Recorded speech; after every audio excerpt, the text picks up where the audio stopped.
2024।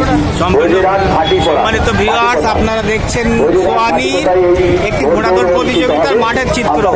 মিনাকা থানার অন্তর্গত গ্রামের নাম সোয়ানি। এখানে একটি ঘোড়াদৌড় প্রতিযোগিতার আয়োজন করা হয়েছিল, যা যেখানে দেখুন কিভাবে দর্শক দেখুন সোয়ানি নলফা।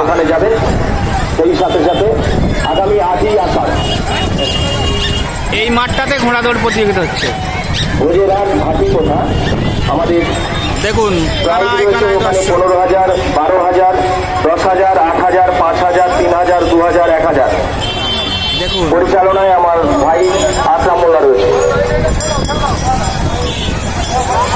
আচ্ছা, ঘোড়া ছাড়ার পরিবেশ তৈরি হয়েছে 5 মিনিটের মধ্যে, আমরা বলে দিচ্ছি এখান থেকে। আর মোহে ভাই তুমি যেখানে থাকবো, আমি স্টেজের পাশে তোমার এক ভাই পোস্ট করছে, একটু দেখা করো। সাইফুদ্দিন ভাই এখন যেও না, এক তাড়াতাড়ি বাড়ি। দেখুন হাজার হাজার দর্শকের সমাগম। মাঠটা একটু পরিষ্কার রাখার চেষ্টা করো, যেভাবে আমাদের সাথে সহযোগিতা আমার স্বেচ্ছাসেবক ভাইদের বলবো, সবাই বুদ্ধিজীবী মানুষ, আমরা সবাই বুঝি। তো একটু হয়তো ত্রুটি বিচ্ছুতি হয়ে যায় পথ চলায়, কিন্তু মানুষ তো আমরা সবাই বোঝার চেষ্টা করি। সেই ঠিক বুঝে গেছে আমার ভাইরা। আগামী দিনে আলোচনা সাপেক্ষেও সমস্ত কিছু হবে। তো যাই হোক, তৃতীয় বাজির খেলা প্রায় রেডি। ওরা ওখানে স্টার্টিং পয়েন্ট খবর না একটু ফোন করে স্টার্টিং পয়েন্টে ওখানে চলে গেছে সব ঘোড়া।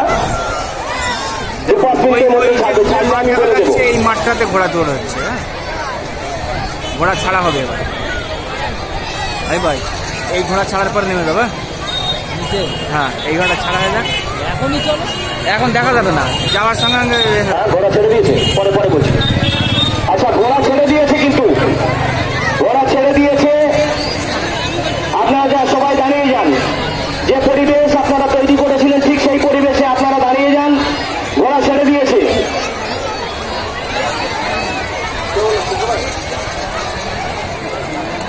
এই তো ঘোড়া ছেড়ে দিয়েছে, আপনারা সবাই স্ট্যান্ড বাই দাঁড়িয়ে যান। এই সারিবদ্ধ, কি সুন্দর পরিবেশ। বলুন তো, আমরা কত